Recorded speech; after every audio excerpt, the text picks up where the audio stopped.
Question number 9 है, with increase in temperature the orientational polarisation in general. दोस्तों, with increase in temperature orientational polarisation should be increase, इसलिए क्योंकि जैसे temperature बढ़ेगा तो डायपोल मोमेंट का जो ओरिएंटेशन है, इनमें टॉर्क के चलते रैंडमनेस बढ़ेगा, इधर उधर डायरेक्शन बढ़ेगा, मतलब चेंज होगा, ये लगातार रोटेट करने की कोशिश करेंगे टेम्परेचर बढ़ाने पे, तो ओरिएंटेशन इंक्रीज करेगा। तो ओरिएंटेशनल पोलराइजेशन भी क्या होगा दोस्तों, इंक्रीज करना चाहिए।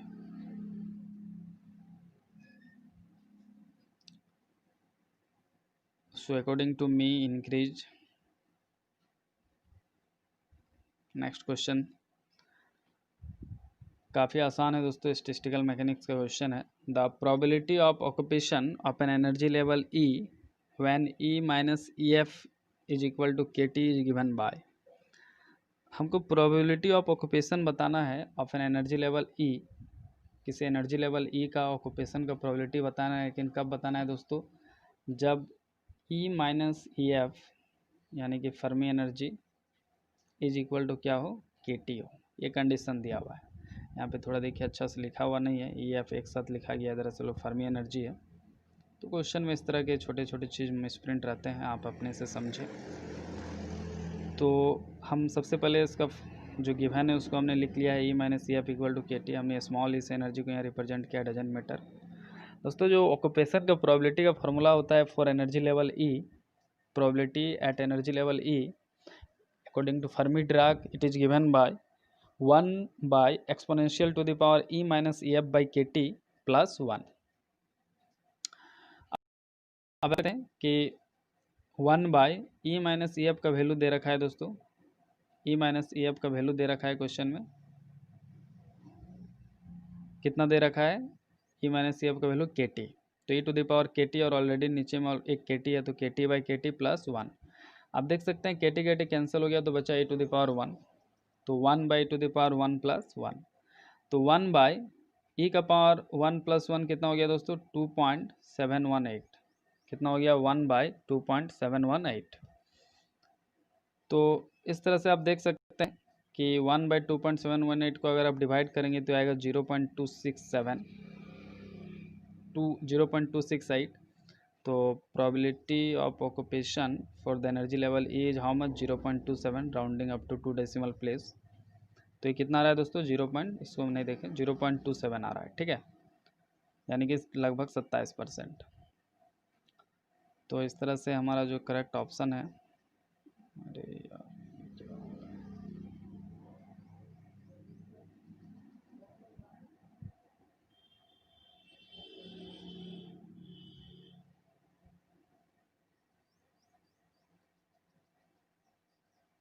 तो इस तरह से जो हमारा करेक्ट ऑप्शन है दोस्तों है क्या, option 4 will be the correct answer. आइए देखते हैं next question.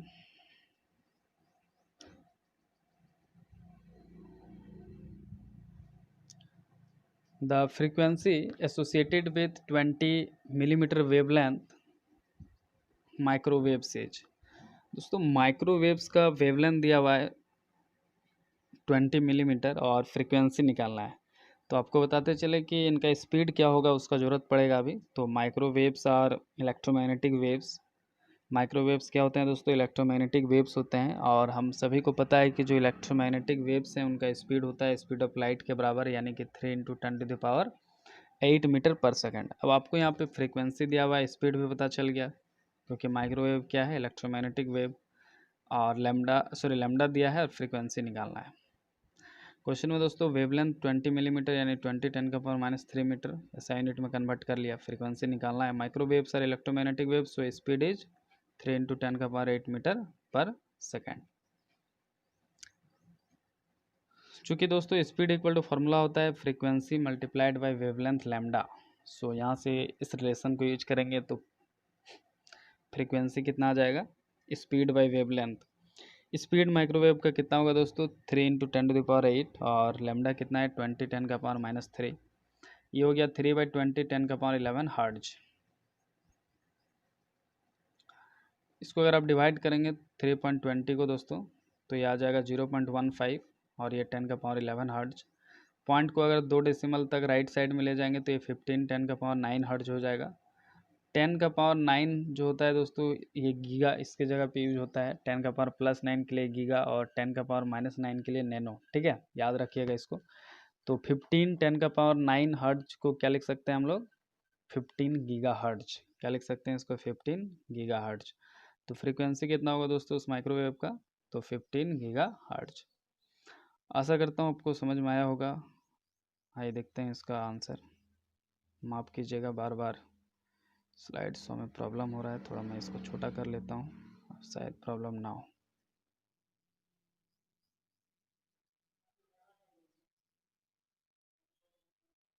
Okay, so option इसका क्या होगा दोस्तों, करेक्ट ऑप्शन होगा 15 गीगाहर्ट्ज। ठीक है, आइए देखते हैं नेक्स्ट क्वेश्चन। ओके, सो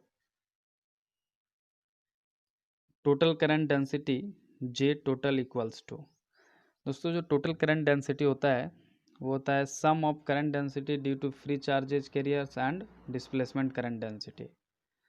जो टोटल करंट डेंसिटी होता है दोस्तों अकॉर्डिंग टू मैक्सवेल का जो फोर्थ फील्ड आया था उस पर उन्होंने ये बात को ऐड किया था कि जब टाइम वेरिंग इलेक्ट्रिक और मैग्नेटिक फील्ड होता है तो उसके चलते एक डिस्प्लेसमेंट करंट का टर्म आता है और उसके चलते भी करंट डेंसिटी में कुछ कंट्रीब्यूशन होता है। ठीक है, तो जो टोटल करंट डेंसिटी होता है दोस्तों वो फ्री चार्ज कैरियर के चलते करंट जो होता है उसके चलते भी होता है प्लस डिस्प्लेसमेंट करंट के चलते भी होता है।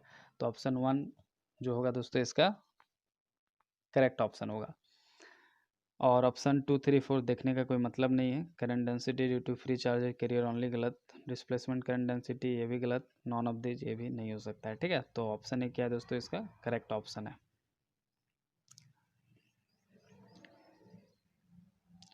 आइए देखते हैं नेक्स्ट क्वेश्चन। काफ़ी बेसिक क्वेश्चन है दोस्तों, क्लास 12 में पढ़े होंगे आप। The capacitance of two concentric metal shell with radii A and B H. दोस्तों अपने को कैपेसिटेंस बताना है। दो कंसेंट्रिक मेटल सेल हैं जिनका रेडियस ए और बी है।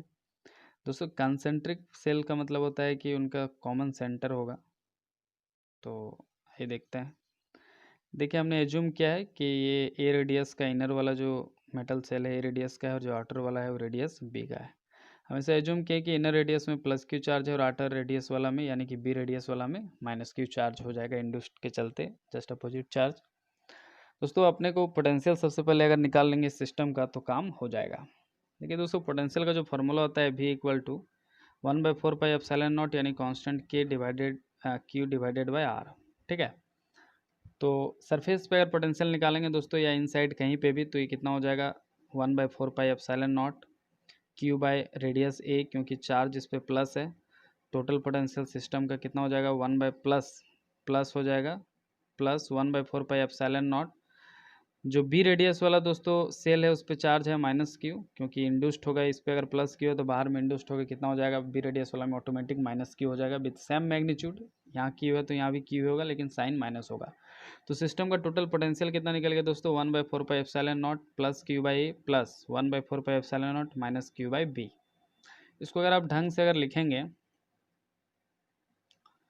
तो आप देखेंगे कि ये हो जाएगा Q/4πε0 कॉमन ले लीजिए तो यहाँ से 1/a बचेगा और यहाँ से 1/b और साथ में बीच में माइनस भी हो जाएगा। ठीक है, अब यहाँ से ए बी का अगर एलसीएम लीजिएगा दोस्तों तो ये ऊपर में हो जाएगा b-a और नीचे में ba, तो ये हो गया Q/4πε0 b-a divided by ba। इतना पोटेंशियल सिस्टम का निकल गया। अब दोस्तों जो कैपेसिटेंस होता है वो होता है Q/v। क्या होता है Q/v, तो Q का Q और v कितना है दोस्तों आप देख सकते हैं Q/4πε0 b-a/ba। उसको हमने रख दिया Q/4πε0 b-a/ab। आप देख सकते हैं Q कट गया दोस्तों और ये जो दो टर्म है 4πε0 और ab ये सबसे ऊपर चला जाएगा और b-a सिर्फ नीचे रह जाएगा। तो आप देख सकते हैं कि नेक्स्ट स्टेप में हमने यही किया है 4πε0 ab ऊपर चला गया और नीचे में b-a बचा। तो इस तरह से सिस्टम का जो कैपेसिटेंस आया दोस्तों कितना आया 4πε0 into ab divided by b-a। आशा करता हूँ आपको समझ में आया होगा दोस्तों। तो इस तरह से इस क्वेश्चन का जो करेक्ट आंसर होगा वो हमारा हो जाएगा 4πε0 ab बाई b-a यानी कि ऑप्शन 2 क्या होगा दोस्तों, इसका करेक्ट ऑप्शन होगा। आइए देखते हैं नेक्स्ट क्वेश्चन।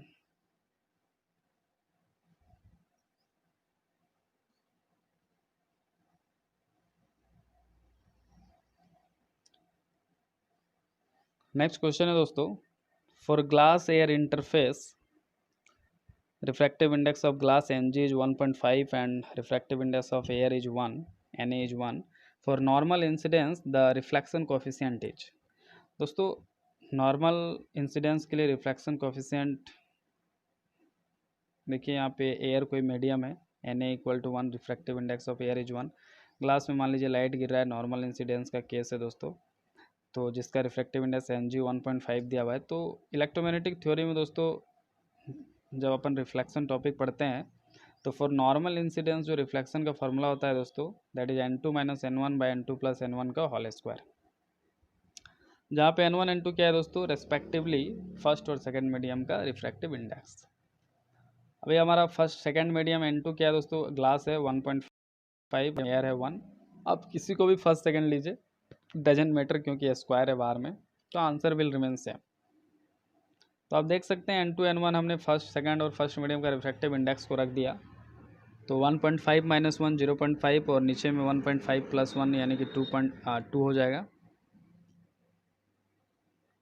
सॉरी हमने ये गलती किया है, 1.5 प्लस 1 ये कितना हो जाएगा दोस्तों, 2.5 हो जाएगा, और ऊपर में है 0.5, ठीक है, क्योंकि सब्ट्रैक्ट होगा तो पॉइंट घट जाएगा, तो 5/25 दोस्तों, तो 1/5 बचेगा ना, 1/5 बचेगा।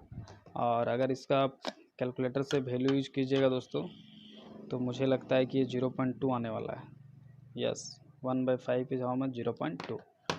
माफ़ कीजिएगा, यहाँ पे थोड़ा सा हमने गलती किया है, 2 लिख दिया, तो ये 1/5 हो जाएगा, ओनली 0.2 हो जाएगा। कितना हो जाएगा, 0.2। तो इस तरह से हमारा रिफ्लेक्शन कोफिशिएंट कितना होगा दोस्तों, 0.2, और शायद ऑप्शन में है भी 0.2। ओके, 0.2, ठीक है। आशा करता हूँ आपको समझ में आया होगा। आइए देखते हैं नेक्स्ट क्वेश्चन।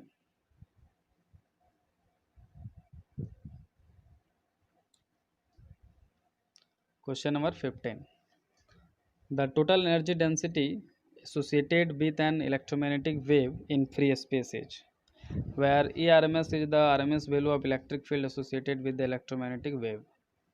दोस्तों अपने को टोटल एनर्जी डेंसिटी बताना है किसी इलेक्ट्रोमैग्नेटिक वेव का, और आपको मालूम है इलेक्ट्रोमैग्नेटिक वेव में इलेक्ट्रिक मैग्नेटिक फील्ड बहुत होते हैं प्रेजेंट। तो टोटल अगर एनर्जी डेंसिटी निकालना है तो क्या करना पड़ेगा, इलेक्ट्रिक फील्ड के चलते जो एनर्जी डेंसिटी होगा, साथ ही मैग्नेटिक फील्ड के चलते जो एनर्जी डेंसिटी होगा, दोनों को ऐड करना पड़ेगा, फिर उसको ERMS के टर्म में लिखना पड़ेगा। तो आइए इतना करते हैं, देखते हैं उसके बाद कौन सा ऑप्शन सही होता है। ओके, सो ये रहा मेरा स्लाइड्स दोस्तों। आप देख सकते हैं कि energy is stored in both electric and magnetic field giving the total energy density of an electromagnetic wave. So small you energy density electric field के चलते प्लस मैग्नेटिक फील्ड के चलते, यानी कि U of E plus U of B। दोस्तों जो electric field के चलते एनर्जी डेंसिटी होता है, हम यहाँ ड्राइव नहीं करेंगे, सीधा रिजल्ट यूज करेंगे, बहुत ही कॉमन है, 1/2 एप्सिलॉन नॉट E स्क्वायर। यहाँ पे जो आप E देख पा रहे हैं दोस्तों, ये peak value of electric field है। क्या है, peak value of electric field, जिसको आपको कई जगह E नॉट के टर्म में भी आपको रिप्रेजेंटेड किया हुआ मिलेगा, E नॉट स्क्वायर। प्लस जो मैग्नेटिक एनर्जी डेंसिटी होता है दोस्तों, 1/T B not square by mu not. यहाँ पे भी जो आप B देख पा रहे हैं दोस्तों, ये क्या है, peak value of magnetic field है।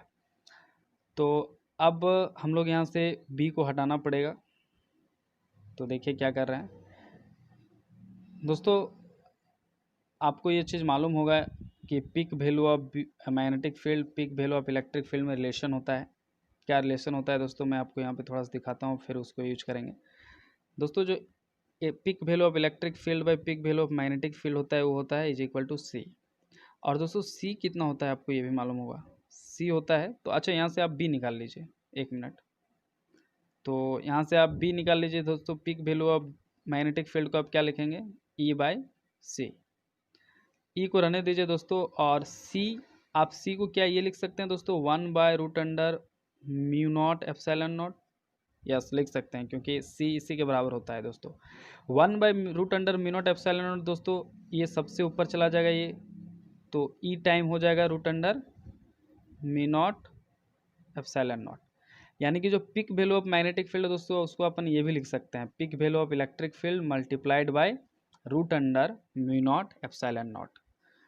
और अगर इसका स्क्वायर करेंगे तब क्या होगा दोस्तों, यहाँ पे इसका भी ई का स्क्वायर हो जाएगा और यहाँ से ये रूट हट जाएगा, यानी E square mu naught epsilon naught बचेगा।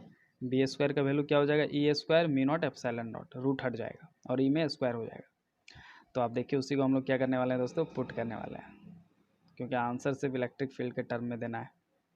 तो देखिए टोटल एनर्जी डेंसिटी हमने इलेक्ट्रिक फील्ड वाला टर्म को रहने दिया 1/2 epsilon not E square plus 1/2, और जो बी स्क्वायर था दोस्तों उसके जगह हमने देखिए क्या लिख दिया, epsilon not mu naught E square. अभी अभी हमने बताया कैसे किया, डिवाइडेड बाय म्यू नॉट जो ऑलरेडी था। देखिए म्यू नॉट कट गया तो बचा 1/2 एप्सिलॉन नॉट ई स्क्वायर, यहाँ भी बचा 1/2 एप्सिलॉन नॉट ई स्क्वायर।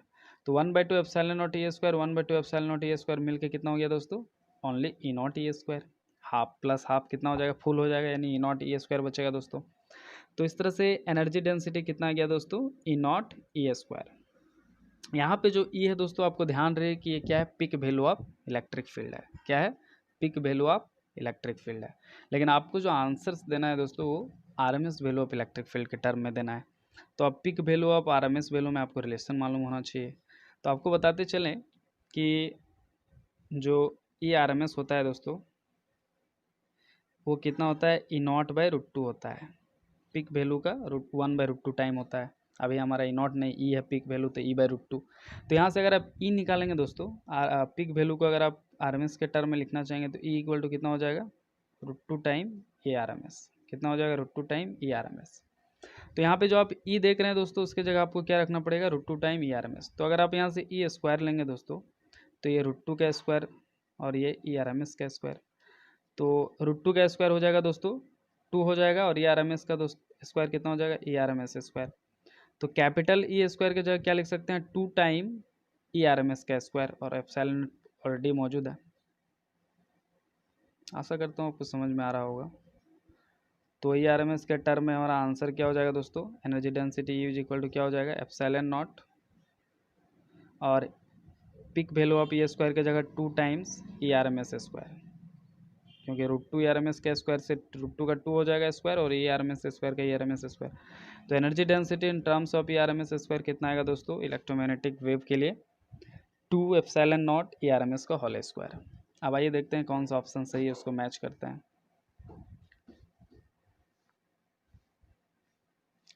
आप यहाँ देख सकते हैं दोस्तों ऑप्शन सही जो है 2 time epsilon not E RMS square, वो क्या है इस क्वेश्चन का करेक्ट आंसर है।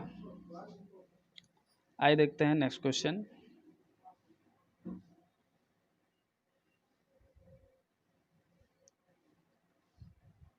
Question number 16, electric flux associated with a small surface area ds in an electric field E is given by। दोस्तों बहुत ही बेसिक मतलब क्वेश्चन है ये, बच्चा वाला। अकॉर्डिंग टू गॉस लॉ दोस्तों जो स्मॉल एलिमेंट ds एरिया से जो small electric flux D phi होता है वो होता है D phi equal to E dot D S. तो total flux through that surface कितना होगा, इंटीग्रेशन ऑफ डी फाई, यानी कि integral of E dot D S. तो total electric flux through the surface D S is surface integral over the close loop E dot D S.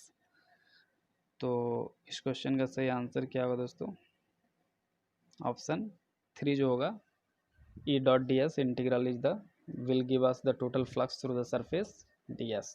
ठीक है, आशा करता हूँ आपको समझ में आया होगा, ये गॉस लॉ है दोस्तों। आइए देखते हैं next question.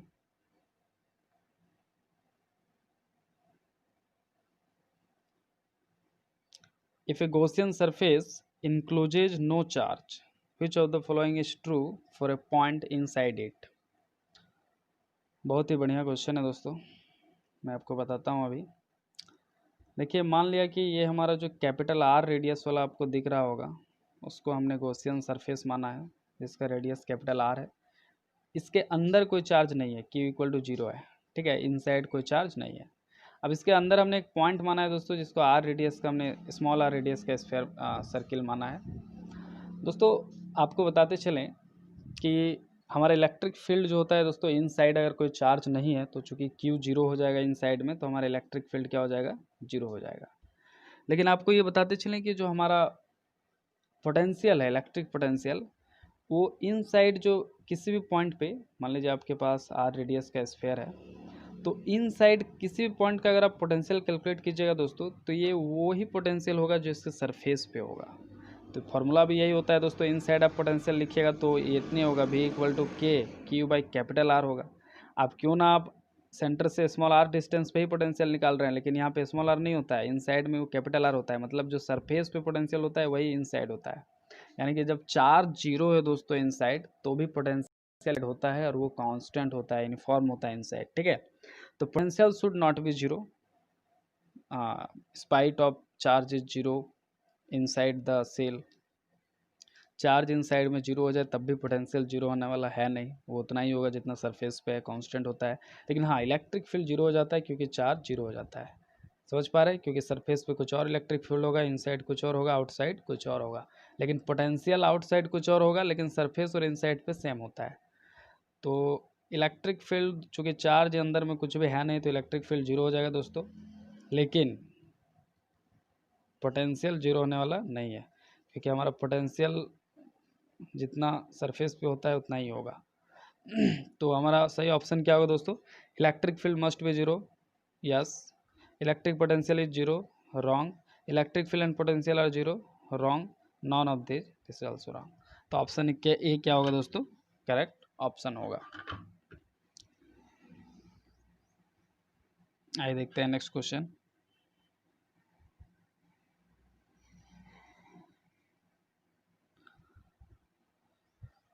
Energy is not transformed by, दोस्तों एनर्जी ट्रांसफर नहीं होता है किस वेव में। दोस्तों ट्रांसफर वेव जो है उसमें ट्रांसफ़र होता है, लॉन्गिट्यूडनल वेव में भी होता है, इलेक्ट्रोमैग्नेटिक वेव भी मोमेंटम और एनर्जी ट्रांसफ़र करते हैं, क्योंकि electromagnetic waves are also transverse wave. लेकिन ये जो स्टेशनरी वेव है दोस्तों, इसमें energy, net energy transfer zero होता है, क्योंकि स्टेशनरी वेव में क्या होता है दोस्तों, अपोजिट डायरेक्शन में, मतलब दोनों डायरेक्शन में एनर्जी ट्रांसफ़र होता है। तो इधर अगर 5 जूल हो रहा है तो इधर भी 5 जूल हो रहा है, तो नेट एनर्जी ट्रांसफ़र वेव के द्वारा कितना होता है दोस्तों, चूँकि अपोजिट है, दोनों ही डायरेक्शन में हो रहा है, तो कैंसिल हो जाता है, ठीक है। तो इस तरह से नेट एनर्जी ट्रांसफ़र इसमें कितना हो जाता है दोस्तों, अपोजिट नेचर के चलते जीरो हो जाता है। तो एनर्जी किसके द्वारा नहीं ट्रांसफ़र होता है, तो ऑप्शन क्या होगा दोस्तों, हमारा स्टेशनरी वेव होगा, ठीक है। तो इसका सही ऑप्शन, करेक्ट ऑप्शन क्या होगा दोस्तों, stationary wave, option 3।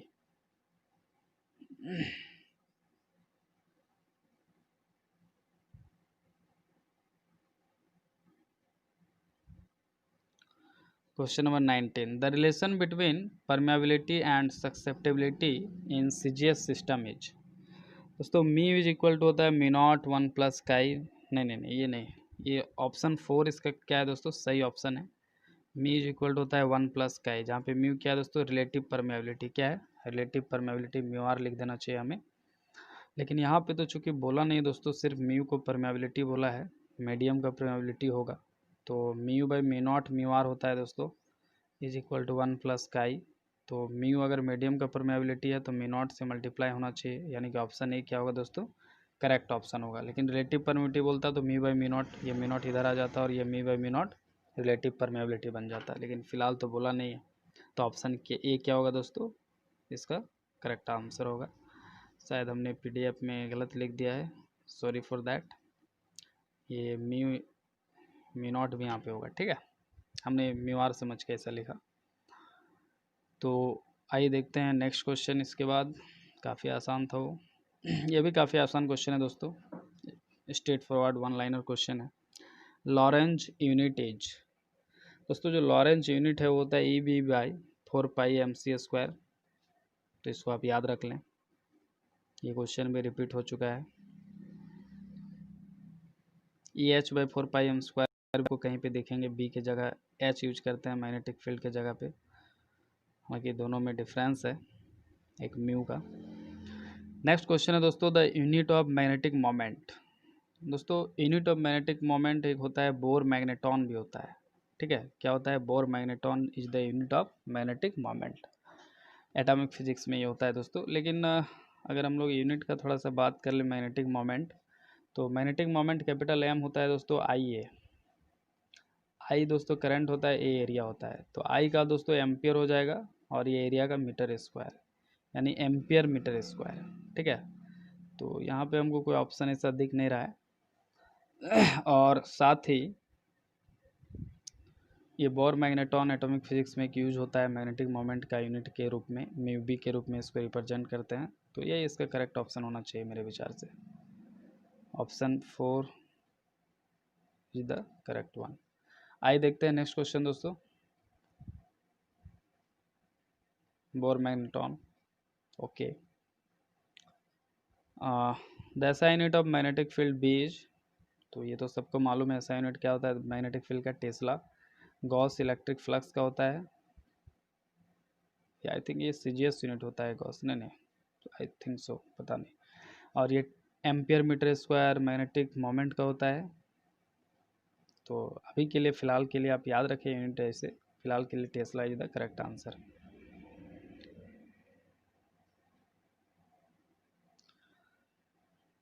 Next question है, very low temperatures can be produced bye.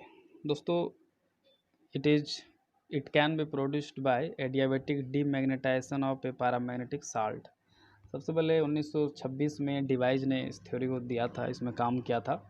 दरअसल रिमूवल ऑफ मैग्नेटिक फील्ड के द्वारा हम लोग टेम्परेचर को क्या करते हैं, लोअर करते हैं दोस्तों। डीमैग्नेटाइजेशन ऑफ पैरामैग्नेटिक में क्या होता है, मैग्नेटिक मटेरियल को डीमैग्नेटाइज कर देते हैं, मतलब उससे मैग्नेटिक फील्ड का रिमूवल हो जाता है।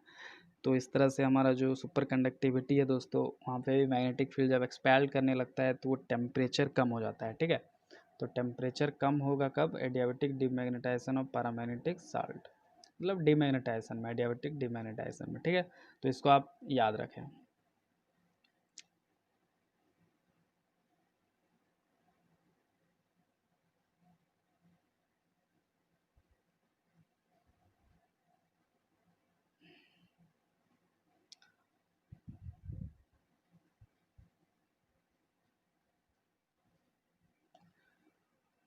नेक्स्ट क्वेश्चन है दोस्तों, ए solenoid having a resistance of 5 ohm and self inductance of 4 Henry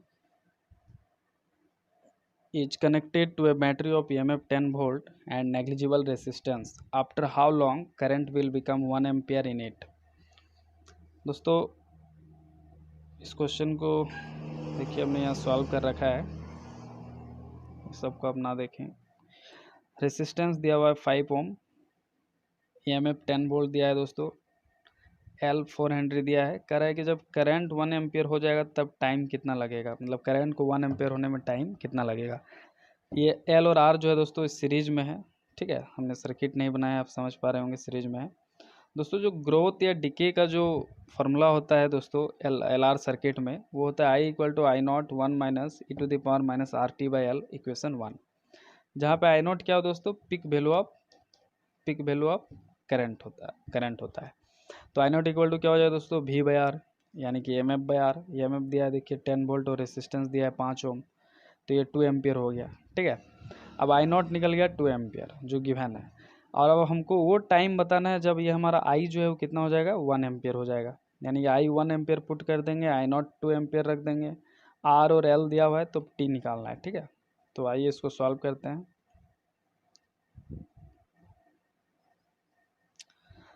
now from equation 1 हो गया आई के जगह पे, आई नॉट के जगह 2, 1 minus E to the power minus R T by L. R 5 ohm है दोस्तों और एल 4 हेनरी है ऐसा यूनिट में, और ये टाइम टी। दोस्तों आप इसको आप देखिए हमने सॉल्व किया है, ये 2 को उठा के इधर ले आया तो ये 1/2 हो गया। 1/2 equal to 1 minus E to the power minus 5/4 T. अब आप देख सकते हैं कि ये minus E to the power minus 5/4 T जो है, इसको ये minus E to the power minus 5/4 T को उठा के अगर इधर ले आए तो E to the power minus 5/4 T plus हो जाएगा, और ये 1 बचा और ये 1/2 को उधर ले जाएंगे RHS में, तो 1 माइनस 1/2 यानी 1/2 हो जाएगा। ठीक है, तो अब हम रेसिप्रोकल लेंगे तो 1/2 का रेसिप्रोकल 2 हो जाएगा, और ई का पावर माइनस 5/4 टी का रेसिप्रोकल में माइनस क्या बन जाएगा दोस्तों, प्लस बन जाएगा, तो ई का पावर प्लस 5/4 टी। दोस्तों यहाँ पे आप देख सकते हैं 5/4 T is equal to exponential, अगर उठ के उधर जाएगा तो ये ln2 बन जाएगा, तो 5/4 टी इक्वल टू क्या हो गया, ln2 हो गया। तो इस तरह से हमारा t जो है वो 4/5 ln2 हो गया, यानी अप्रॉक्स 0.55 सेकेंड। तो मेरे विचार से ऐसा कोई ऑप्शन दिख नहीं रहा है मुझे। प्रोसेस दोस्तों यही है, शायद ट्वाइस ऑफ 0.55 होना चाहिए एक बार इंक्रीज और डिक्रीज में, तो एक 1.1 सेकेंड का ऑप्शन आ रहा है। लेकिन प्रोसेस यही है दोस्तों, ये भी मुझे लगता है मार्क्स टू ऑल में होगा, किसी ऑप्शन में 0.55 नहीं है या फिर मिस प्रिंट होगा। बाकी प्रोसेस यही है दोस्तों, इसके अलावा कुछ प्रोसेस नहीं होना चाहिए मेरे विचार से, अकॉर्डिंग टू मी। सो ये मार्क्स टू ऑल होना चाहिए, ठीक है। बाकी आपको प्रोसेस समझ में आया दोस्तों, इस तरह क्वेश्चन काफ़ी इंपॉर्टेंट है, आप इस कंसेप्ट को ध्यान से समझें, याद रखें। आशा करता हूँ कंसेप्ट समझ में आया होगा। आइए देखते हैं नेक्स्ट क्वेश्चन। फिर से देखिए क्वेश्चन रिपीट हुआ है 2017 में, 18 में भी पूछा गया था। For a good conductors the skin depth varies as, वहाँ पे पूछा था फॉर द गुड कंडक्टर। 2018 में क्या पूछा था? For a good conductor the skin depth varies inversely as, यहाँ पे पूछा है ओनली वेरीज एज, तो varies as inversely as root under omega, क्योंकि स्किन डेप्थ का फार्मूला आप देख सकते हैं यहाँ पे। स्किन डेप्थ का फार्मूला होता है D equal to root under 2 by sigma omega, तो D is directly proportional to 1 by root under omega, यानी कि इन्वर्सली प्रोपोर्शनल का। तो ऑप्शन सी क्या होगा दोस्तों, इसका करेक्ट ऑप्शन होगा।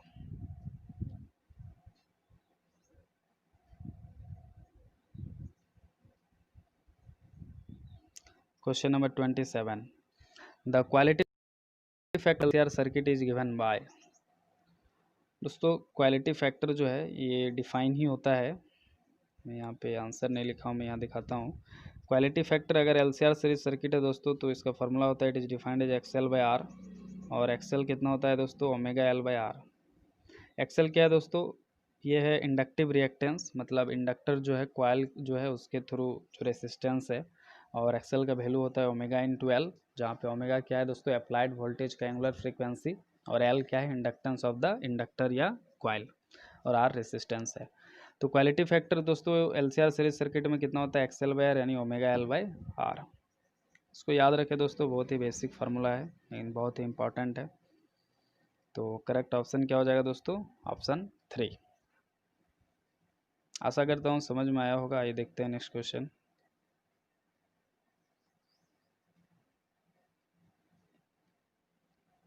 Question number 26, the leg angle between the current and applied EMF in A series LR circuit is given bye. दोस्तों एल और आर यानी कि एक इंडक्टर और एक रेसिस्टेंस सीरीज में लगा हुआ है, कोई सप्लाई वोल्टेज भी होगा साइनसोइडल जिसको AC वोल्टेज कहते हैं। अब हमको इस सिस्टम का दोस्तों फेज डिफरेंस बताना है, यानी कि लेग एंगल बताना है, फाई का वैल्यू बताना है, ठीक है। तो इसके लिए हम लोग फेजर डायग्राम थोड़ा सा हमने यहाँ पे दिखाने की कोशिश किया है दोस्तों। आप देख सकते हैं कि ये जो फेजर डायग्राम है इसमें आप देख सकते हैं कि ये हमारा एक्सेल है दोस्तों, ये हमारा एक्सेल का लाइन है, ये हमारा आर का लाइन है, क्योंकि आर सर्किट में क्या होता है दोस्तों, करंट और वोल्टेज सेम डायरेक्शन में होता है। करंट और वोल्टेज के बीच एंगल 90 होता है दोस्तों सिर्फ एल सर्किट में। तो ये एक्सेल इधर हो गया, इधर आर हो गया। ये टोटल इम्पिडेंस जेड का लाइन है दोस्तों, और ये एंगल फाई है। तो यहाँ से अगर आप दोस्तों टेन फाई निकालना चाहेंगे, टेन फाई, तो आप देख सकते हैं टेन थीटा क्या होता है, पी बाई बी होता है दोस्तों। तो पी अभी क्या हो जाएगा, ये एक्सेल वाला लाइन पी है और ये पी है, यानी कि एक्सेल बाई आर, ठीक है। तो अब यहाँ से आप फाई बहुत आसानी से निकाल सकते हैं, ठीक है। टेन फाई इक्वल टू अगर एक्सेल बाई आर हो गया दोस्तों, इस बाकी चीज़ पे आप ध्यान ना दें। हमें अभी देखा कि फेजर डायग्राम से टेन फाई कितना होता है, एक्सेल बाई आर। एक्सेल क्या होता है, ओमेगा एल, और ये आर। तो आप देख सकते हैं कि यहाँ से फाई अगर आप निकालेंगे तो कितना हो जाएगा, tan inverse XL by R यानी कि ओमेगा एल बाई आर। तो इस तरह से इतना ही फेज एंगल या लेग एंगल होगा between L and R in the LR circuit, ठीक है। आशा करता हूँ आपको समझ में आया होगा।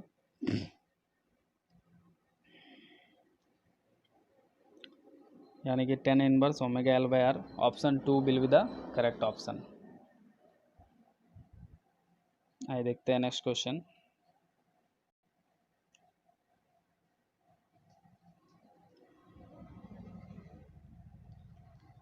Propagation of electromagnetic waves in a medium with frequency dependence phase velocity is called. दोस्तों चूँकि डिफरेंट फ्रीक्वेंसी जो है, अब हमने एक्स्ट्रा ऑर्डिनरी, ऑर्डिनरी, रे वगैरह पोलराइजेशन में पढ़ते हैं, तो मेरे विचार से इसका ऑप्शन पोलराइजेशन होना चाहिए। थोड़ा स्टार मार्क दिया हूँ, आप अपने से भी चेक कर लें। According to me I think correct answer would be polarisation.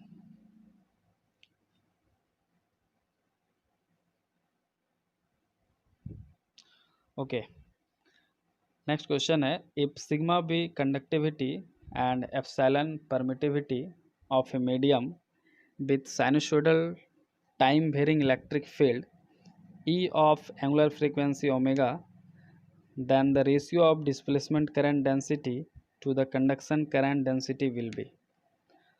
दोस्तों सिग्मा कंडक्टिविटी दिया है, epsilon permittivity, electric field, angular frequency, हमको रेशियो निकालना है डिस्प्लेसमेंट करंट और कंडक्शन करंट का। तो आइए फार्मूला देखते हैं दोस्तों। दोस्तों जो टोटल करंट डेंसिटी होता है, अभी हमने बताया, it is due to conduction current plus as well as displacement current.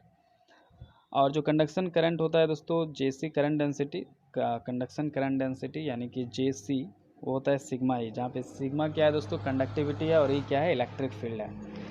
दोस्तों displacement current density J D होता है, वो डो डी बाई डो टी होता है, जहाँ पे डी क्या है दोस्तों, इलेक्ट्रिक डिस्प्लेसमेंट वेक्टर है, और इसका वैल्यू होता है omega epsilon E, omega epsilon electric field E. तो अब यहाँ से आप देख सकते हैं दोस्तों कि जे डी का वैल्यू है ओमेगा एप्सिलॉन ई और जे सी का वैल्यू है सिग्मा ई। हमको यहाँ पे रेशियो बताना है, एक सेकेंड।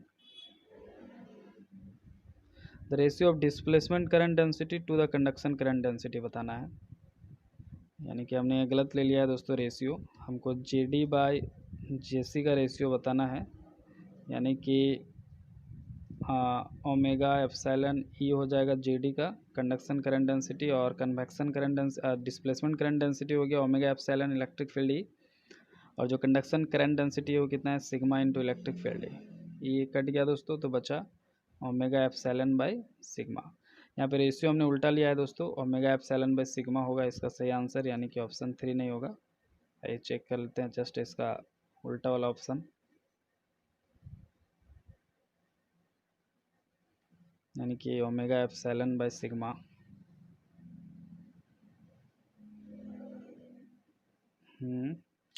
ऑप्शन बी इसका करेक्ट ऑप्शन होगा। यहाँ थोड़ा दिख नहीं रहा, ये ओमेगा एप्सिलॉन बाई सिग्मा है, ठीक है। आशा करता हूँ आपको समझ में आया होगा। आइए देखते हैं नेक्स्ट क्वेश्चन।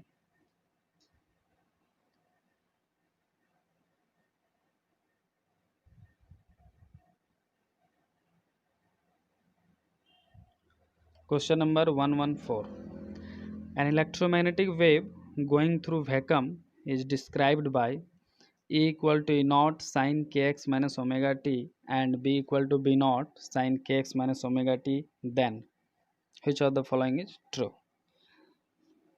दोस्तों इलेक्ट्रिक और मैग्नेटिक फील्ड वैक्यूम में यानी फ्री स्पेस में दिया हुआ है। हमको E नॉट और B नॉट में यानी कि peak value of electric field और peak value of magnetic field में रिलेशन बताना है। तो as we know that from the velocity selector concept, ये इलेक्ट्रिक और मैग्नेटिक फील्ड दिया है। आप देख सकते हैं इलेक्ट्रिक फील्ड का पिक वैल्यू ई नॉट दे रखा है और मैग्नेटिक फील्ड का पिक वैल्यू बी नॉट दे रखा है। दोस्तों जो ई नॉट बाई बी नॉट का जो रेशियो होता है दोस्तों, ये होता है सी, ठीक है। ये कितना होता है, स्पीड ऑफ लाइट सी के बराबर, चूँकि वैक्यूम में है, इलेक्ट्रोमैग्नेटिक वेव है, तो स्पीड सी ही होगा। और जो सी होता है दोस्तों, इसका फॉर्मूला होता है ओमेगा बाई के, ये आप ओमेगा देख रहे हैं, और ये के एंगुलर फ्रीक्वेंसी और वेव वेक्टर। तो A naught by B naught equal to C equal to omega by K, यानी कि A naught by B naught जो है दोस्तों ओमेगा बाई के बराबर होगा। तो आइए देखते हैं इसका कौन सा ऑप्शन सही है। आप यहाँ देख सकते हैं ऑप्शन 4 जो है दोस्तों, E naught by B naught is equal to omega by K, ठीक है। ई नॉट, या फिर आई थिंक पता नहीं ये क्या है, E naught by B naught is equal to omega by K, तो E naught K equal to B naught omega, यानी ऑप्शन ए इसका क्या है दोस्तों, सही है। ये पता नहीं डिवाइड है या प्लस है या माइनस है, डजेंट नो वी। तो ऑप्शन ए सही है दोस्तों, A naught K equal to B naught omega. आशा करता हूँ आपको समझ में आया होगा।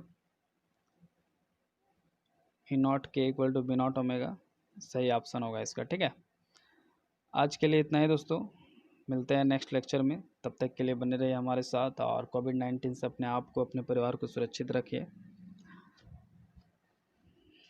Thank you so much.